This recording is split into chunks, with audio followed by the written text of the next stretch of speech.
পারল না বাংলাদেশ। হাড্ডাহাড্ডি লড়াই শেষে শেষ মুহূর্তে গ্রহণ করতে হলো পরাজয়ের গ্লানি, সাথে শেষ হলো সিরিজ জয়ের স্বপ্ন। ব্যাট হাতে তানজিদ তামিমের অর্ধশতক এবং মুস্তাফিজুর রহমানের দুর্দান্ত বোলিংও বাঁচাতে পারল না টাইগারদের। বিপরীতে ওয়ানডে সিরিজের বদলা নিয়ে নিল সফরকারী ওয়েস্ট ইন্ডিজ। বাংলাদেশের এমন পরাজয় নিয়েই বাকিটা জানবো রিপোর্টে। প্রথম টি-20-র শেষ ওভারে 22 রান দিয়েছিলেন টাইগার পেসার তানজিম সাকিব। এবারে সতর্ক হলেন ক্যাপ্টেন লিটন দাস। ম্যাচ জুড়ে যত ভালোই বল করুক, সেই অভিজ্ঞ মোস্তাফিজের জন্যই রাখা হলো শেষ ওভারটা। কাটার মাস্টার প্রথম বলেই ফেরালেন রোমারিও শেফার্ডকে। তার পরের বলেই খারি পিয়ারে ফিরে গেলেন রোস্টন চেজ। একটা বাউন্ডারি আদায় করে নিয়েছিলেন বটে, তবে শেষ বলে সেই চেজের উইকেটও তুলে নিলেন দ্য ফিজ। এর চেয়ে ভালো একটা ওভার কোথায় পেত বাংলাদেশ? মুস্তাফিজকে কেন বলা হয় ডেথ ওভার স্পেশালিস্ট, সেটাই যেন প্রমাণ হলো আরও একবার। সাগরিকায় সিরিজের দ্বিতীয় ম্যাচে টস হেরে ফিল্ডিংয়ে নেমেছিল টাইগাররা। শুরুতেই ব্র্যান্ডন কিং এর উইকেট হারিয়েও ক্যারিবিয়ানরা হয়নি দিশেহারা, বরং আলিক আথানাসকে সাথে নিয়ে স্বাগতিক বোলারদের উপর চড়াও হন ক্যাপ্টেন শাই হোপ। দুজনে মিলে 59 বল খেলেই স্কোরবোর্ডে যোগ করেন 105 রান।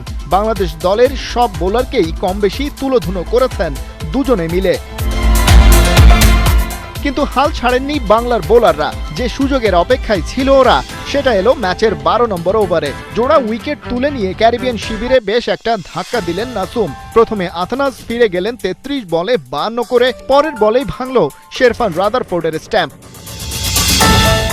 এরপর তাসের ঘরের মতো ভেঙে পড়েছে ওয়েস্ট ইন্ডিজের ব্যাটিং লাইন। 106 রানে পড়েছে তাদের দ্বিতীয় উইকেট, 118তেই নেই 6টা। শাই হোপ ফিরে গেছেন 36 বলে 55 করে। ডাবল ডিজিটে এরপর পৌঁছেছেন কেবল রোমারিও শেফার্ড আর রোস্টন চেজ। ফিজের বলে শেফার্ড ফিরেছেন 13 রানে, আর বাকিদের যাওয়া আসা দেখতে দেখতে চেজ শেষ পর্যন্ত 17 রানে থেকে গেছেন অপরাজিত। 150 রানের টার্গেট তাড়া করতে নেমে সাইফ হাসান পেয়েছেন লাইফ। সেটা অবশ্য দীর্ঘ করতে পারেনি টাইগার ওপেনারের ইনিংস, ফিরেছেন 5 রানেই। তারপর রান এক্সেলারেশনের দায়িত্ব নেন ক্যাপ্টেন লিটন। 4টা বাউন্ডারিতে সাজিয়েছিলেন নিজের ইনিংসটাও, তবে 17 বলে 23 রানের বেশি নিতে পারেননি ক্যাপ্টেন। তাওহিদ হৃদয় এদিনও ফ্লপ। 14 বলে তার ব্যাটে 12 রান। টাইগারদের হয়ে সবচেয়ে বড় ইনিংসটা খেলেছেন ওপেনার তানজিদ তামিম। 48 বলে 61 রান তুলে এমন এক সময়ে ফিরলেন যখন ওকে দরকার ছিল খুব। সোহানকে বসিয়ে এদিন একাদশে ফেরা জাকের আলীর ওপর ছিল একটা বাড়তি চাওয়া, তবে ধীর স্থির ব্যাটিং টাইগারদের আস্কিং রান রেটটাই বাড়িয়েছে কেবল। গতি বাড়াতে গিয়ে 18 বলে 17 রান তুলতেই ফিরেছেন এই মিডল অর্ডার ব্যাটার। ক্রাইসিস মোমেন্টের সুপার ফিনিশার হয়ে উঠতে পারেননি শামীম পাটোয়ারিও।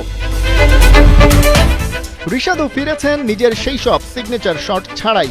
উইকেট হাতে ছিল, তবে বল ফুরিয়ে যায়। ম্যাচটা ক্যারিবিয়ানদের কাছে 14 রানে হেরে বাংলাদেশ সিরিজটাও খোয়ায়।